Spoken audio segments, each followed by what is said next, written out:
this film's particularly effective in that it tries to humanize everybody. It gives you, from the example at the start, you see the Islamists and then you see the protesters obviously accidentally get thrown into the police van. But when they're inside, I think Mohammed Diab does a good job of trying initially not to take sides. I think by the end you see his viewpoint a little bit, but I think he's trying to humanize the characters and also show why at the end their frustration overboils and that they would want, a couple of the characters would want to go to Syria because it's a frustration rather than a political motivation.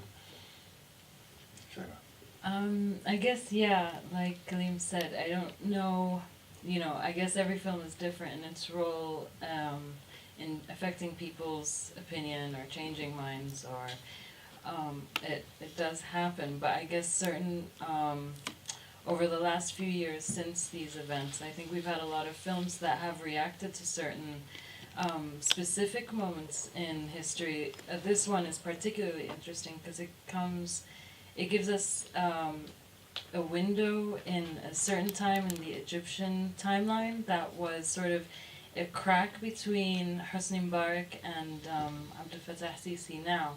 And every person in that van has its own story. So in a way, I mean, we've heard so many different stories about the violence and about the individuals and the people and the feelings and all kinds of ideologies that have mixed around. And so I think this was a very, very powerful way of kind of containing it all, quite literally, I guess. And so as filmmakers, as storytellers, reacting to what's going on in a very effective way, using cinema in a very effective way. Gilbert. I don't think the film actually aims at changing anything. I see it rather as an expression of the mood of the moment. This is a film that was released last year, and it was a big hit in the box office in Egypt, as far as I understood. And it's not surprising because it builds on the nostalgia of the spring, what was called the spring.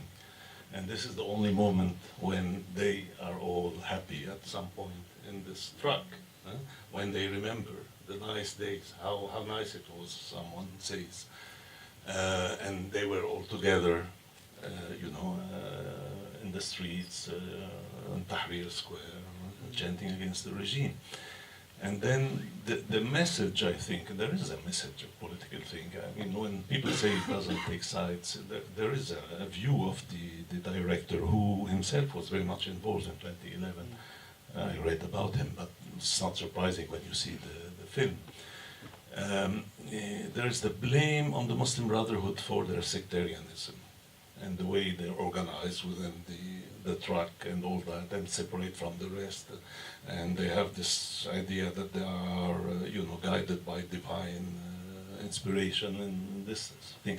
So this is, of course, a critical view, although, I mean, it's not very far from how it could be in reality, but it is a critical message, and this is how probably a vast majority of the Egyptians would see the things today, that you had this revolution, that it was spoiled by the way the Muslim Brotherhood tried to monopolize power when Morsi was elected, and that all this led to this feud at the end between people who were in 2011 together in the same square and ended up, fighting and all that in this truck and demonstrating against each other.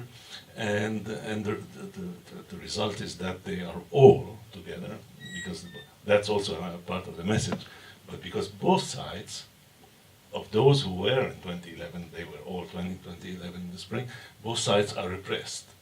And that's the end of the story. That's what you get. That's what Egypt has become under Sisi, which is a repression not only of the Muslim Brotherhood, but of everybody, all those who did 2011, all those who did this big uprising. So that's how I read this film.